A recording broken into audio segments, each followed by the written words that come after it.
You have something to say about this Okay. selection? Well, I just think that, you know, when you talk about the great unknown, you can't leave death out. And you can't leave the question of whether or not there is a spiritual world out.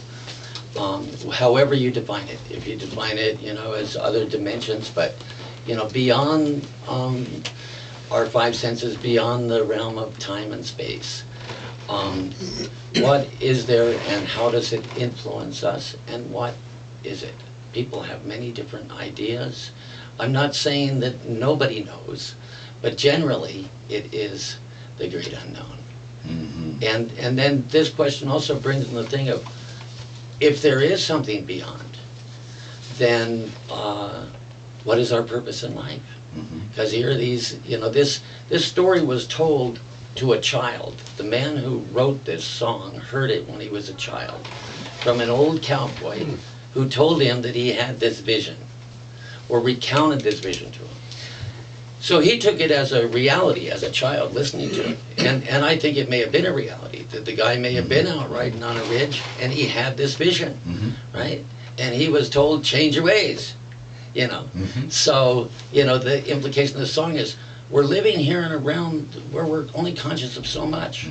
We don't know the great unknown.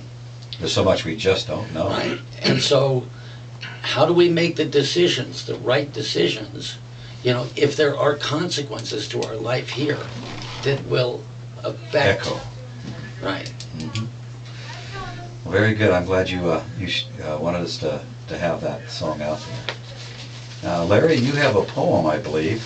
Yeah. Kind of related. As a matter of fact, the reason I even thought about it is because this song, the lyrics were written by that gentleman, but the music was taken from an Irish song.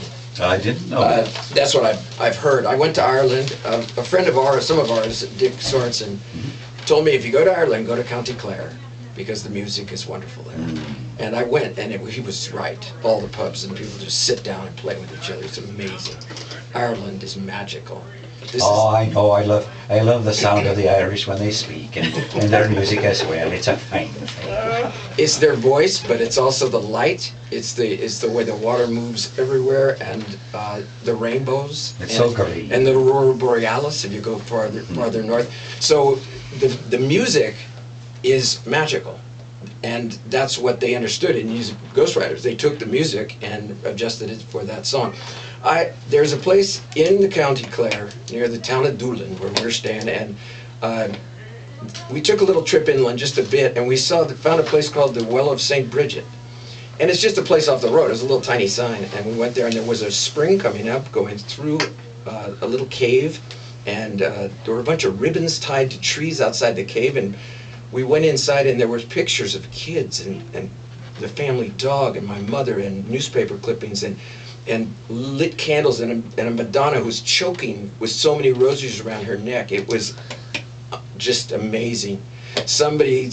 People seriously believe something spiritual important's going here.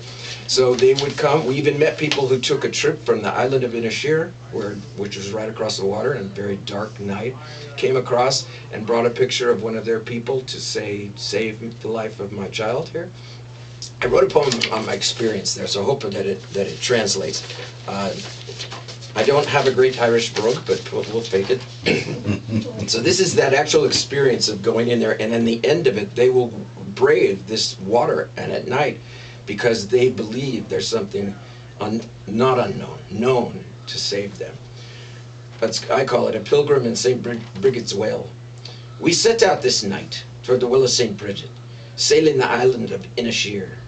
Then by foot on through Doolin to follow that trail that skirts the sheer drop-off of the cliffs of Moher, where we scrabbled the burren over rock walls and pastures to a foothill of magic in the county of Clare, where a spring of cold water runs through a cold cave, and the water is wishes from the wells of our hearts, that the ones that we love might be plucked from their sadness or freed from despair so the healing might start.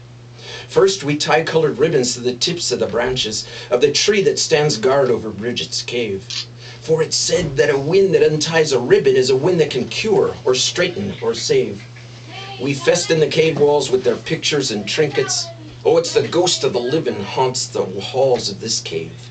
Wrinkled photos of babies pinned up long ago are wishes for magic, for mercy, for hope. As are newspaper clippings of weddings and trophies, a snapshot of twin boys standing proud by their goat, and prayer-scribbled letters and toy dolls and lockets, a Madonna with her neck choked by rosaries like a rope. Oh, St. Bridget floats magic through these walls on its water, and despite all this mist here, these candles burn bright. Sure, to some it seems madness to brave our dark coastline, to leave our warm fires and traverse our own fright. But it's this thread of me own life, stitched right through me loved ones, that tugs me and turns me into a pilgrim this night. All right, thank you, Larry. Wow. He's my favorite poet. Uh-huh. No doubt about that.